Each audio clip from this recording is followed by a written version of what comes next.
sweet friends, I hope you are all doing well. Welcome to day 5 of our 13 days of Halloween series. If you're just joining in, you can find links for the first 4 days at the top of the description so you can get caught up. And don't forget to listen for the question of the day. Today we're taking a sneaky little shortcut to make a spiral bound holiday album.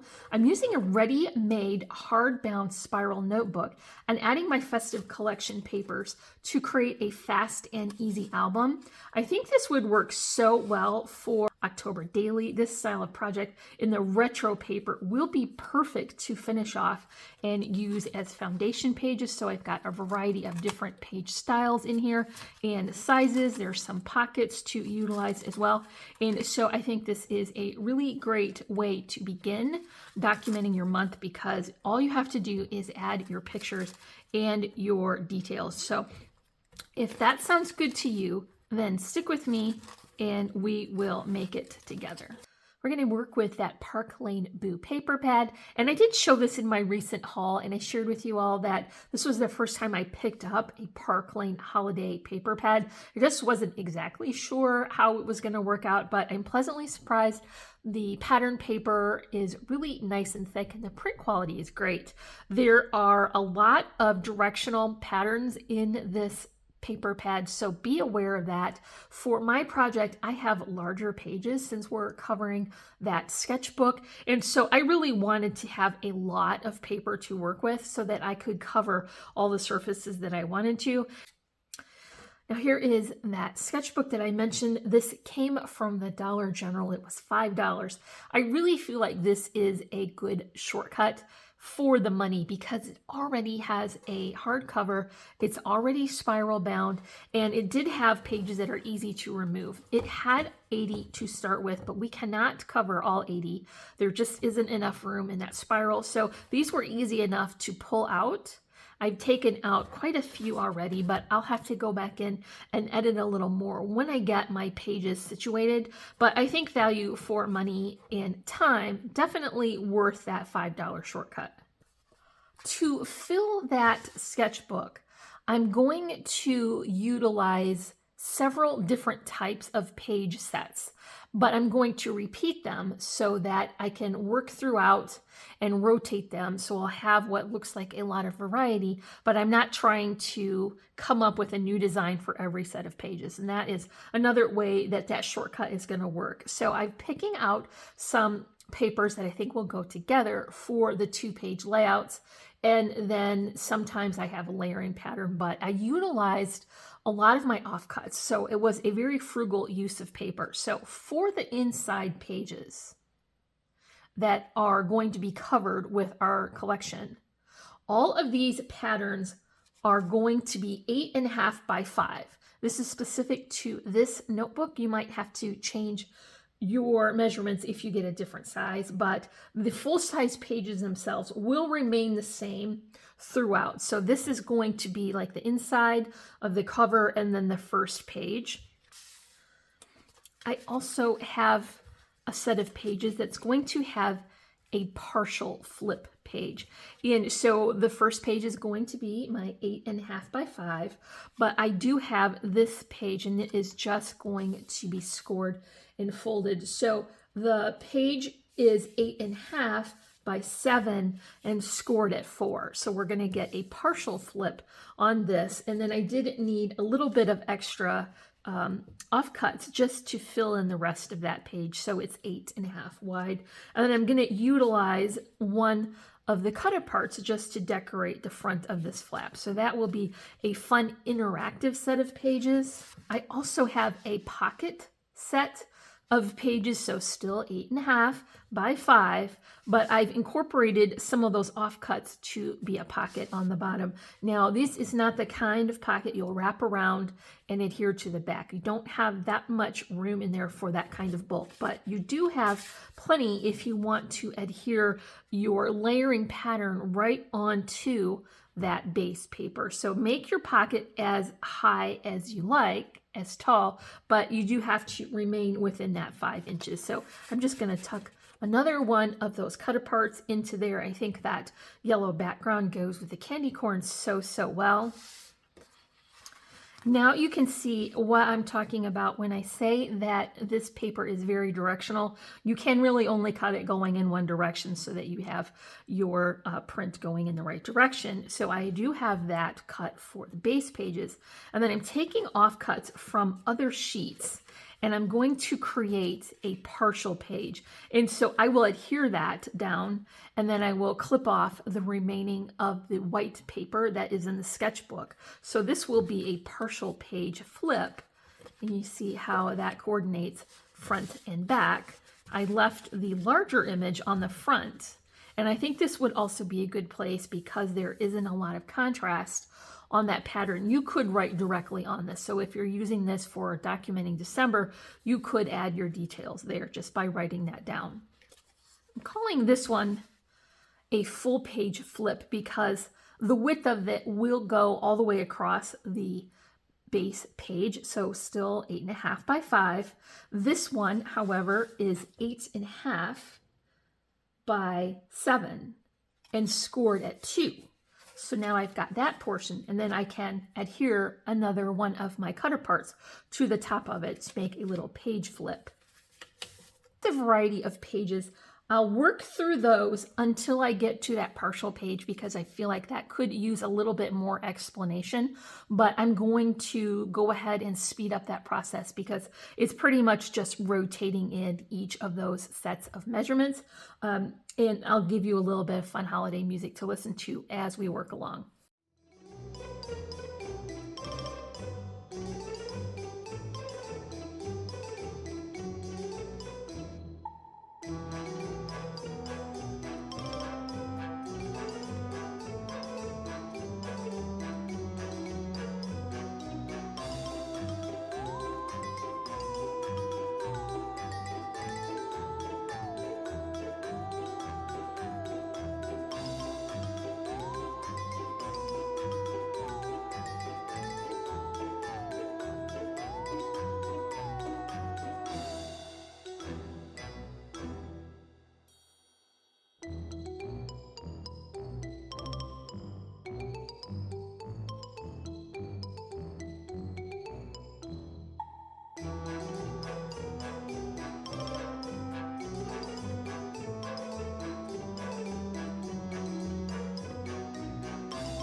Okay, we're going to come to that partial page now, and so I want to just first start by adding my full page to the left.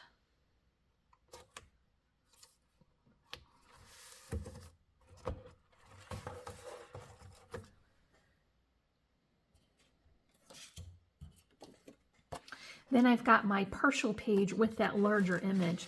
I'm just going to turn this so that I can get it positioned right where I want it. And then I'll just add that here.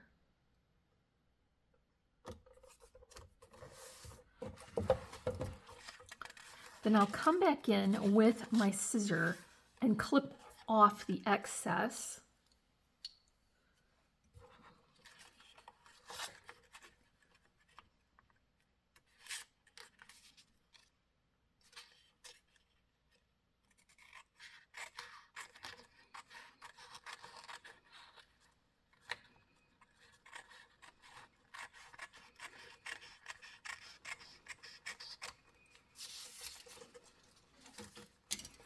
Then I'll flip that over, and directly onto the back, I'll add that other pattern. So now we have a page that is only partially as wide. Let's see, that will flip like that. And then I do want to finish the other side with the background paper.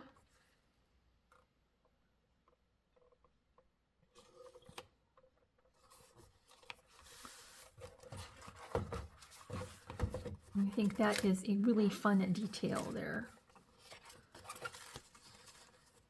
So I'll just continue to work along through that rotation and add more of those foundation pages as I go through.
Okay, so we finished all of the inside pages. I'm going to have to remove a large quantity of what is left just so that there will be room on the inside for all the finishing details that we want to add.